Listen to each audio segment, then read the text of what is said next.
yang teman-teman bisa lakukan sehingga ngaji ini bukan hanya sekedar tahu tapi juga bisa ya. Bukan sekedar dogmatis. Ya, namanya aja panduan praktis. Iya, praktis ya dilakoni. Nah, namanya praktek. Jadi kalau teman-teman hanya lihat tapi nggak praktek ya berarti ini hanya buku dikir hafal, bukan panduan praktis ya. Namanya panduan praktis itu selalu praktis ya. Secara ilmiah ya, garis bawahi ya. Ini ilmiah. Ilmiah itu akliyah. Ya. Nah, jadi jangan dicari di kitab mana. Di kitab mana maksudnya kitab kuning yang mana, nggak ada Duni maksudnya. Makanya orang itu dapat ilmu nggak harus dari guru fisik. Guru fisik ya nggak harus dari guru fisik. Nah, yang ada itu guru hakikat. Maka harus dibedakan guru. Kalau guru fisik itu nah ini nanti kuncinya. Pertanyaannya kan selalu begini, bagaimana napas yang bisa memperbaiki kondisi pikiran dan perasaan ya? Bagaimana nafasnya? Ini jawabannya. Ini nanti kuncinya. Pertanyaannya kan selalu begini, bagaimana napas yang bisa memperbaiki kondisi pikiran dan perasaan ya? Bagaimana nafasnya? Ini jawabannya. Nah, aku harus punya guru misalnya. Bahwa punya guru akan memudahkanmu menuju perjalanan itu iya. Tetapi kamu mengharuskan guruku harus itu. Nah, itu berarti kamu bersandar ke guru. Nah, gitu. Tetapi kalau kamu berpikir, wah, aku ingin berguru sama itu, semoga mempermudah aku untuk menuju Allah, aku tahu. Nah, tapi kalau sudah harus itu, wah, nanti itu terus terjadi itu tadi yang saya sebut bersandar yang mikro musyrik.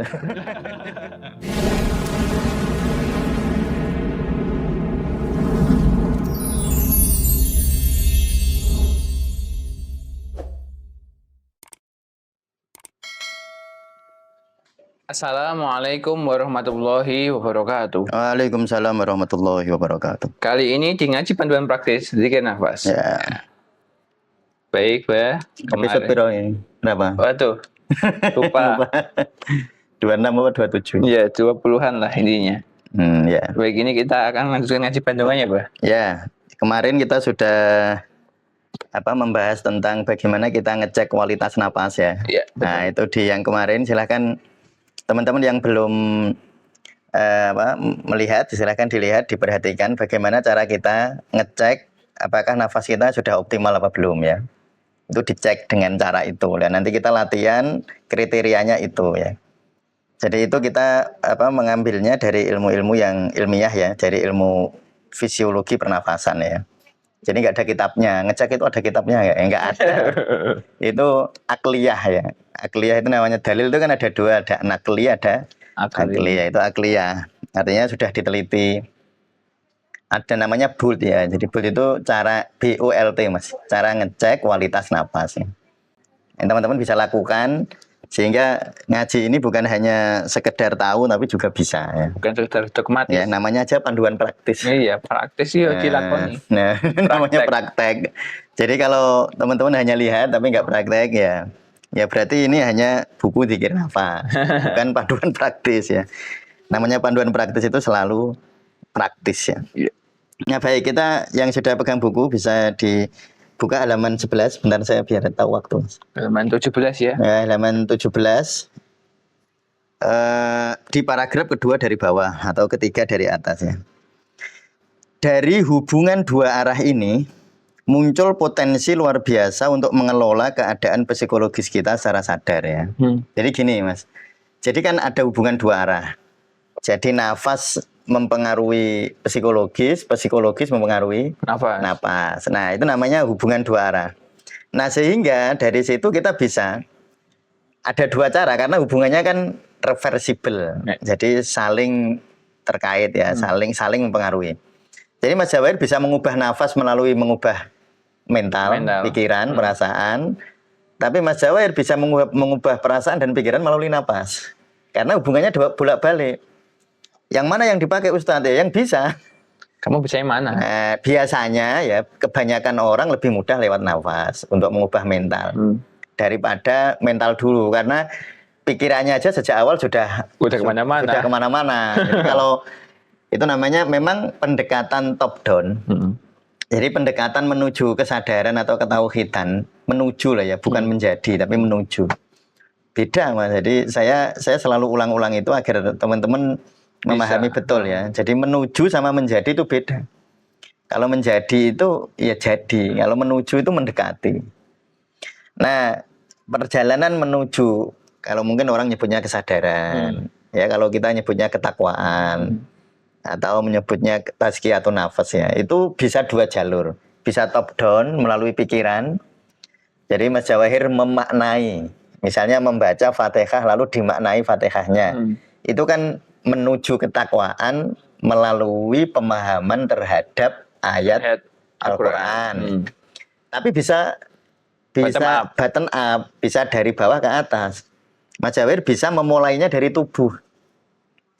Kalau Ghazali kan begitu, ada mungkin ada istilah ta'aluk ya. Ta'aluk itu kan kesaling hubungan, saling keterkaitan antara biopsikologis. Nah, jadi kalau di tasawuf Indonesia, biopsikologis itu jadi satu.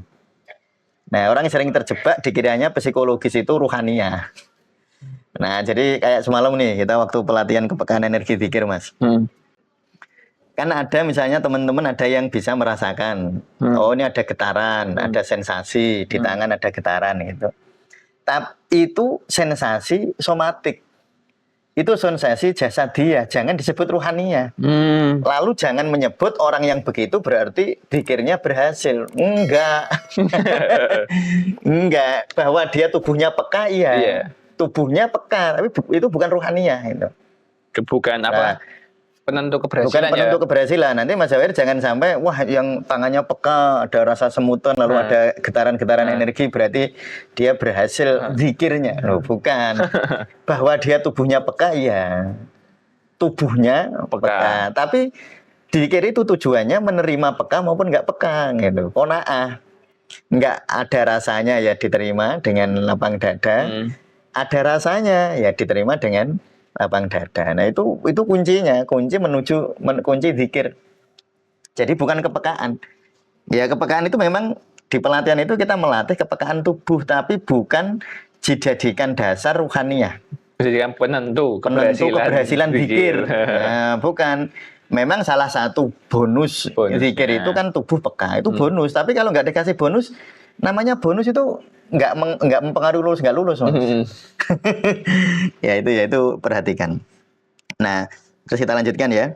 Jika kondisi mental kita mempengaruhi napas, maka secara logis mengubah cara kita bernafas juga akan mempengaruhi kondisi mental. Jadi kalau teman-teman hanya pas marah, bagaimana agar kita tidak mudah marah? Bisa dengan napas. Bagaimana agar kita tidak mudah gelisah? Bisa dengan napas. Bagaimana agar kita lebih tenang, misalnya mau ujian, wah ndredeg, ndredeg itu apa? Ya, nervous ya. Nah, itu caranya salah satu cara paling sederhana ya nafas dan paling dekat. Kalau harus dinasihati kan dadak nyari orang kan. Wah, tambah mikir malahan. Nah, ini saya mau nyari siapa ya yang bisa memberi saya masukan gitu, memberi nasihat. Itu dadak nyari. Kalau nafas ya nggak usah nyari. Maksudnya pernah nyari napas kemana gitu kan enggak? Aku bernapas gak nih?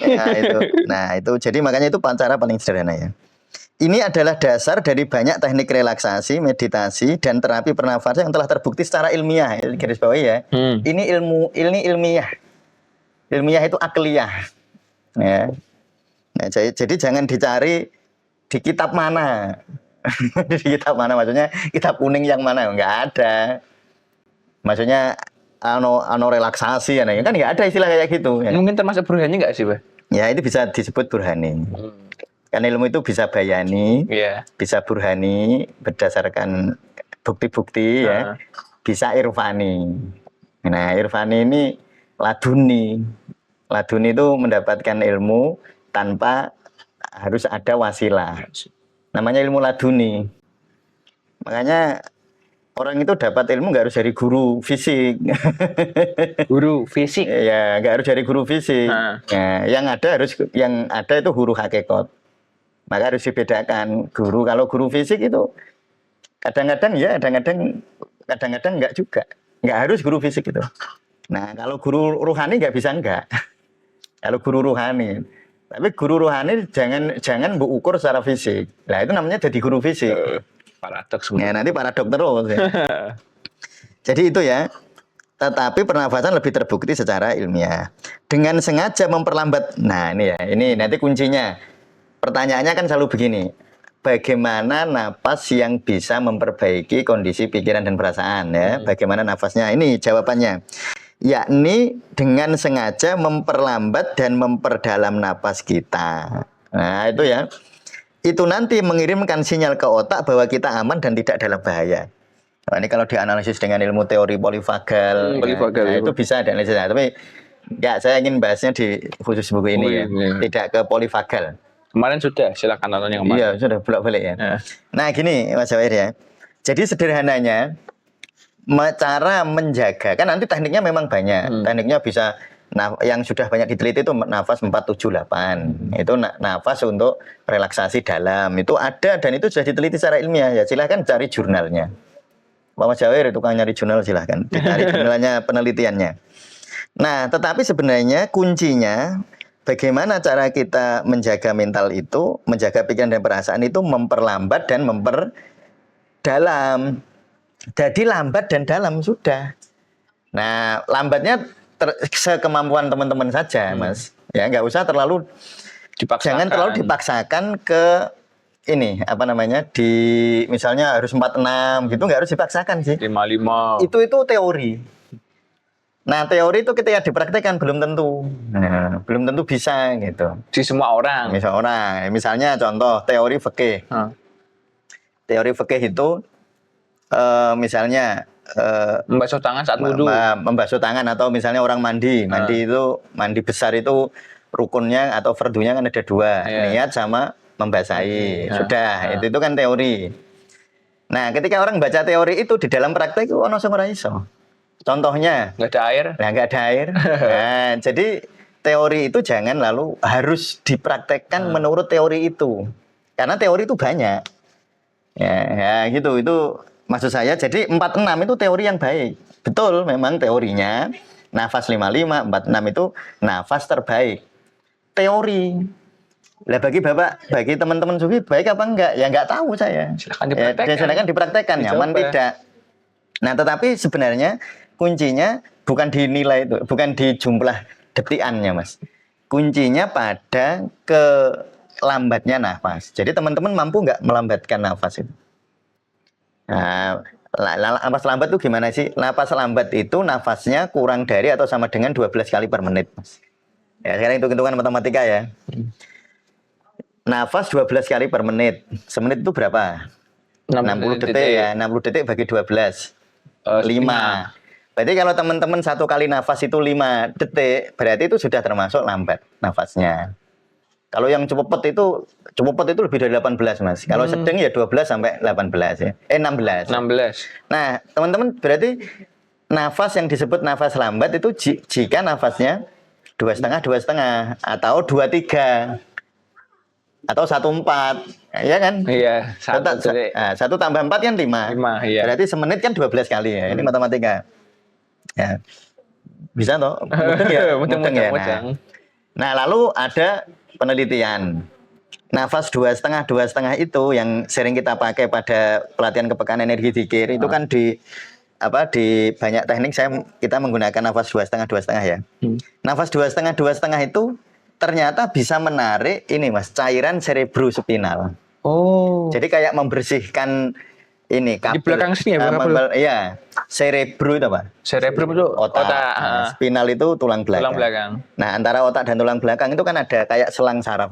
Oh. Itu ada ininya, ada cairan cerebrospinal.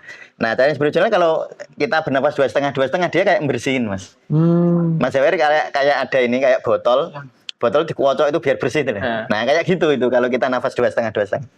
Maka nafas 2,5 itu banyak digunakan untuk meningkatkan sensitivitas. Oh, sensingnya. Kan saraf ini. Iya. Nah, itu makanya mengapa saya kalau kita di latihan kepekaan energi dzikir itu. Ini termasuk saraf otonom apa? Bukan ya, Bah? Ya otonom dan nggak otonom. Oh. Ya, kan saraf itu kan ada yang otonom, ada yang nggak otonom. Nah, tangan ini ada dari tulang belakangnya ada. Oh. Tapi otonomnya juga ada. Gitu. Jadi saraf itu ada satu yang saraf sadar, disadari misalnya otot. Nah, ini kan kita sadar ya geraknya. Iya. Ada yang saraf yang nggak kita sadari namanya saraf otonom. Itu nanti ada 3. Simpatis dan parasimpatis. Nah, parasimpatisnya ada 2. Yaitu dorsal sama ventral. Dorsal vagal sama sentral vagal. Ventral vagal. Jadinya saraf otonom ada 3. Gitu. 2 simpatis dan parasimpatis, tapi parasimpatis itu ada 2. Ada 2 lagi. Vagal, dorsal sama ventral. Nah, itu yang namanya ada teori polivagal itu. Jadi kita memang menganalisis nafas ini berdasarkan nalar akliyah, berdasarkan nalar ya, akliyah ya. Iya. Ya, jadi itu. Nah, jadi jika teman-teman memperlambat nafas 2,5 tadi itu sudah bisa sudah bagus itu, menenangkan. Atau sederhananya begini. Teman-teman kan tahu, teman-teman nafasnya bagaimana kan? Ya, kan mesti sadar masing-masing ya. Coba lambatkan saja lebih lambat dari biasanya. Udah. Jadi biasanya misalnya saya nafas kok. Coba teman-teman ya, sekarang teman-teman bisa praktek nih, coba. Teman-teman nafas. Biasa nggak usah diatur. Nah, kurang lebih setengah menit. Nah, sekarang lambatkan, bisa kan? Bisa. Ya bisa. Ya cuma gitu. Dilambatkan aja dari biasanya. Kalau teman-teman nggak kepengen pakai hitungan ya. Kalau hitungan kan tadi teori-teori mas. Jadi nafas 5,5, nafas 5,5, nafas 4,6, nafas 2,5, nafas 2,6. Ada nafas-nafas kayak gitu itu teori. Nah, kalau teman-teman belum bisa mempraktekkan nggak masalah. Yang penting kuncinya apa? Memperlambat dan memperdalam.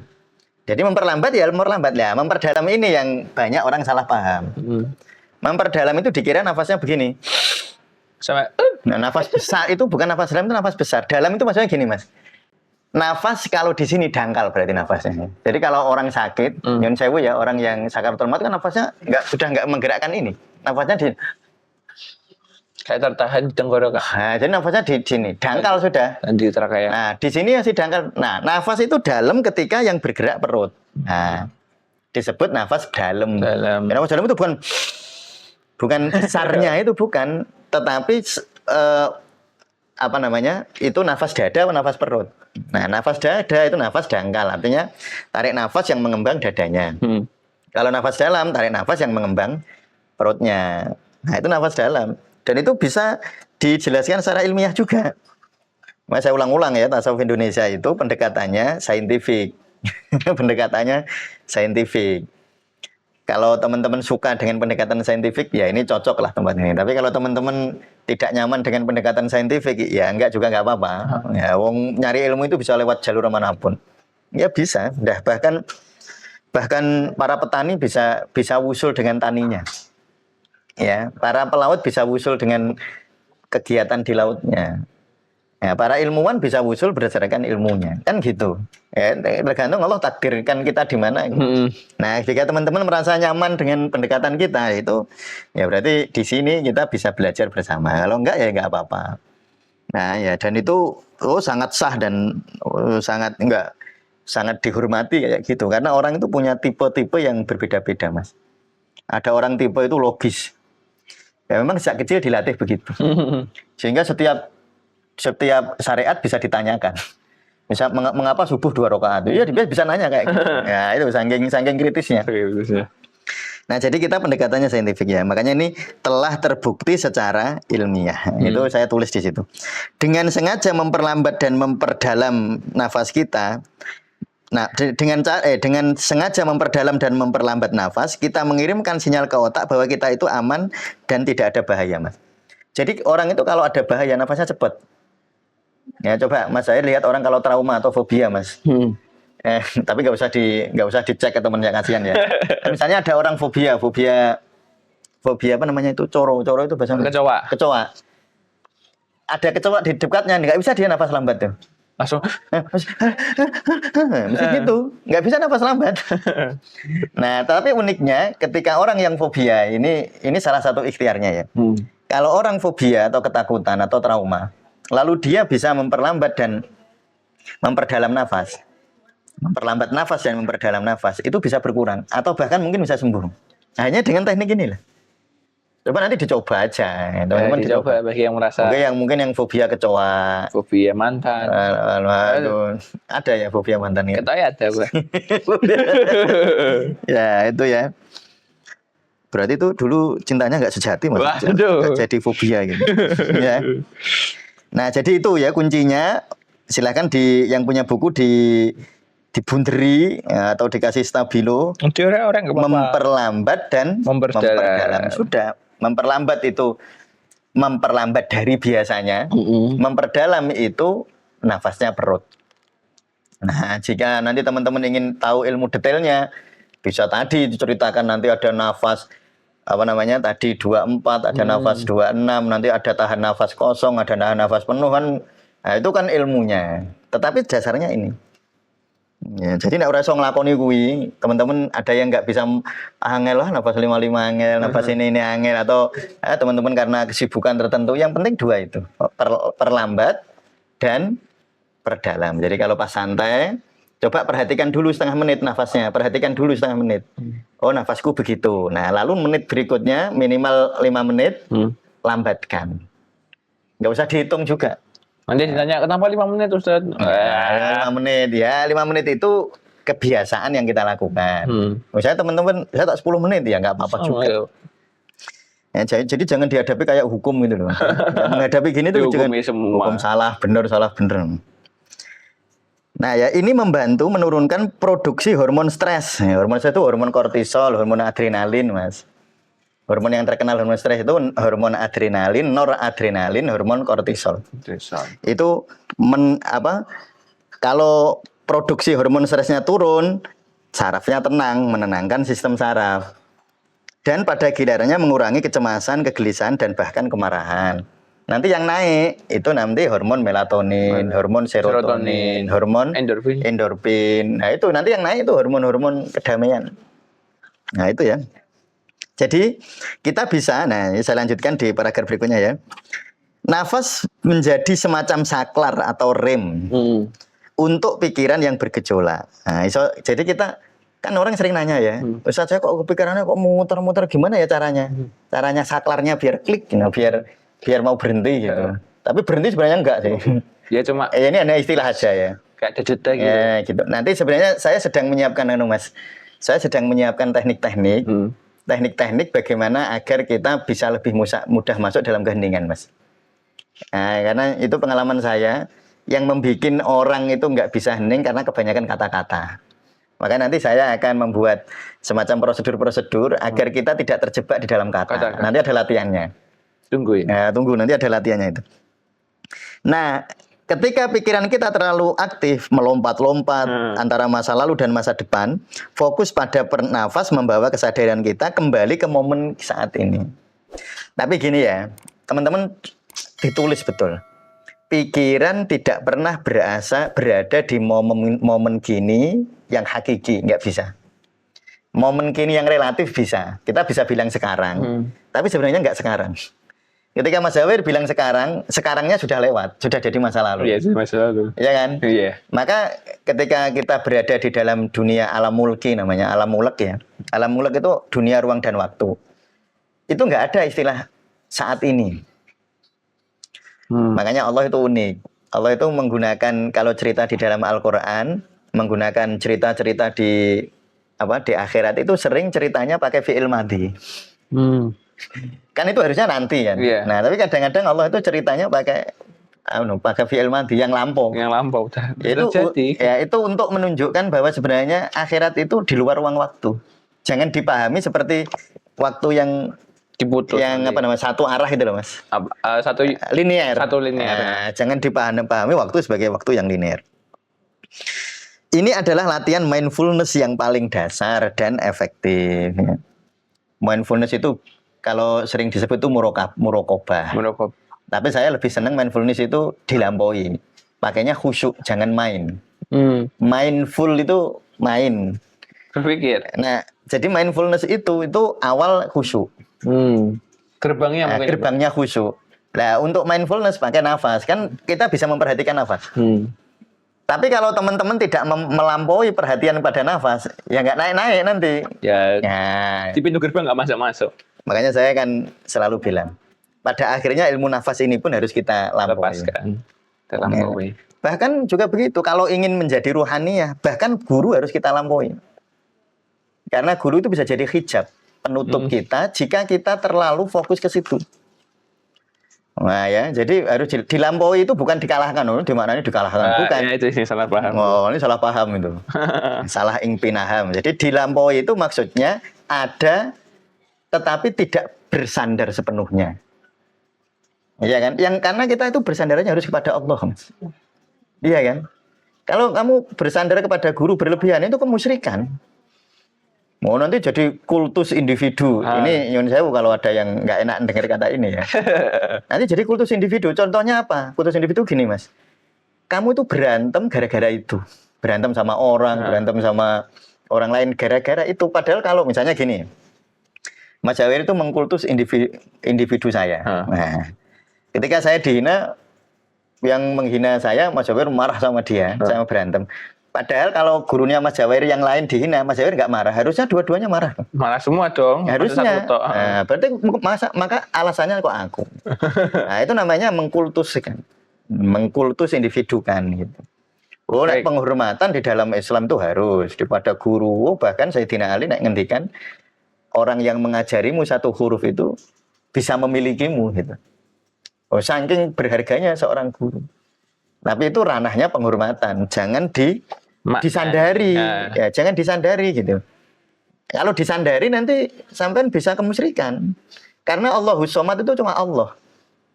Allahus Somad, ya Allah yang satu-satunya tempat bersandar.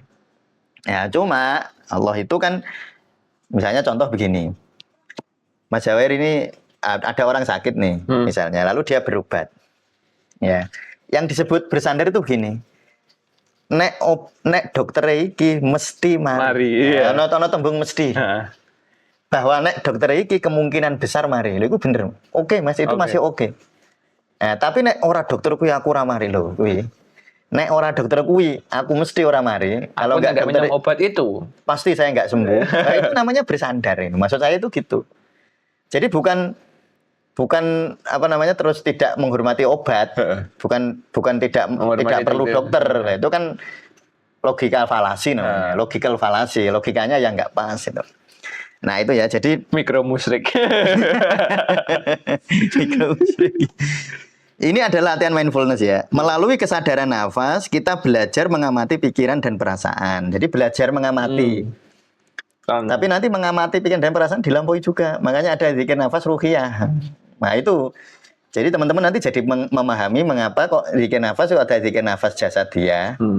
Jasadiyah itu mindfulness di fisik, tetapi masih fisik.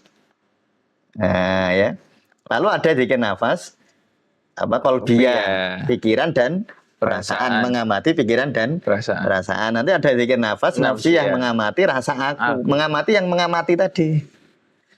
Nah nanti ada zikir nafas ruhiyah, melampaui yang mengamati aku. Nah, nanti kita jelaskan lah kalau sudah waktunya ya.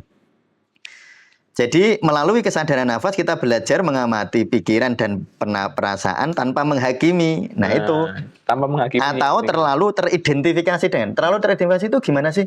Mesti, harus, itu teridentifikasi mas. Nah, aku harus punya guru misalnya. Bahwa punya guru akan memudahkanmu menuju perjalanan itu iya. Tetapi kamu mengharuskan guruku harus itu. Nah itu berarti kamu bersandar ke guru. Nah gitu. Tetapi kalau kamu berpikir, wah aku ingin berguru sama itu, semoga mempermudah aku untuk menuju Allah, aku tahu. Nah tapi kalau sudah harus itu, wah nanti itu terus terjadi itu tadi yang saya sebut bersandar yang mikro musyrik. Mikro musyrik nanti. Jadi saya lanjutkan, saya selesaikan ini ya mas ya. Yeah. Kita menyadari bahwa pikiran hanyalah dunia dualitas yang menciptakan ilusi senang susah, menang kalah, dan bahwa kita tidak perlu terpaku pada salah satunya. Itu nanti kita latihan begitu. Makanya ada tarik nafas, terima, menghembuskan nafas, ikhlas. Itu dalam rangka melampaui senang susah. Melampaui itu, nah ini memang kata-kata yang kadang-kadang banyak teman yang kurang memahami ya. Melampaui itu dikira menghilangkan. Jadi melampaui senang susah itu bukan menghilangkan menang susah. Salah. Melampaui guru itu bukan menghilangkan guru. Ya, melampaui syariat itu bukan menghilangkan syariat.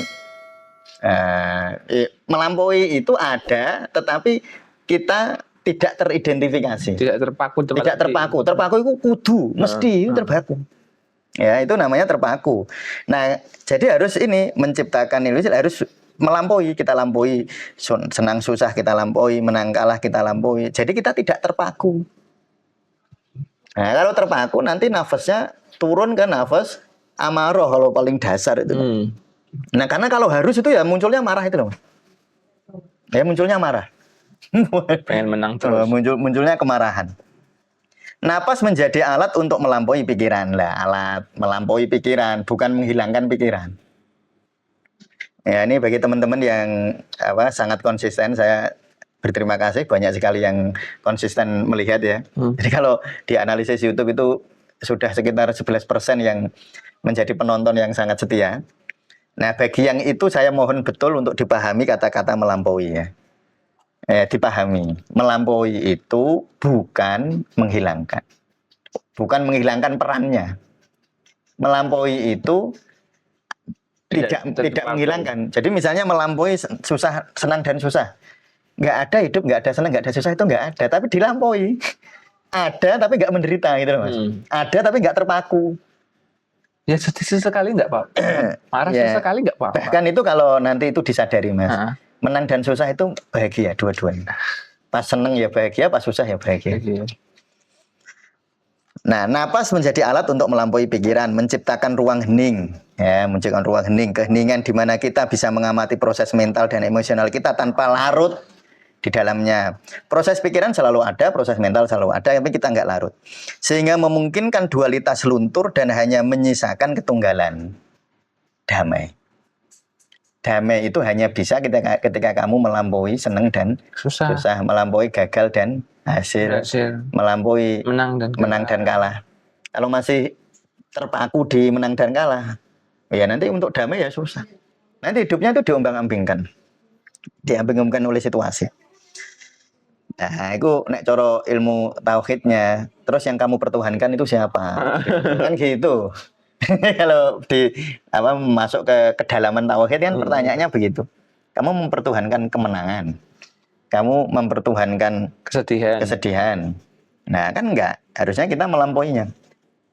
Ini adalah langkah krusial dalam mencapai kestabilan emosional dan kejernihan mental yang merupakan prasyarat penting untuk perjalanan spiritual yang lebih dalam. Prasyarat awal. Ya, jadi itu Mas Jawahir ya. Jadi kita sudah sampai di sudah kita selesaikan poin 1 ya. Nafas sebagai bukan hanya sekedar pertukaran gas.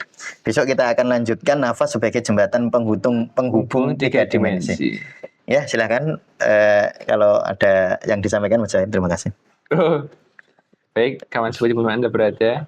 Jika kalian penonton pertama di Nafas ini, bisa kalau untuk mendapatkan buku 3 Nafas ini dengan komentar aja, nanti akan dijawab oleh admin kami. Dan bagi kawan Sufi yang sudah lama menonton ini, semoga semakin bahagia. Terima kasih sudah nonton sampai akhir. Wassalamualaikum warahmatullahi wabarakatuh. Waalaikumsalam warahmatullahi wabarakatuh.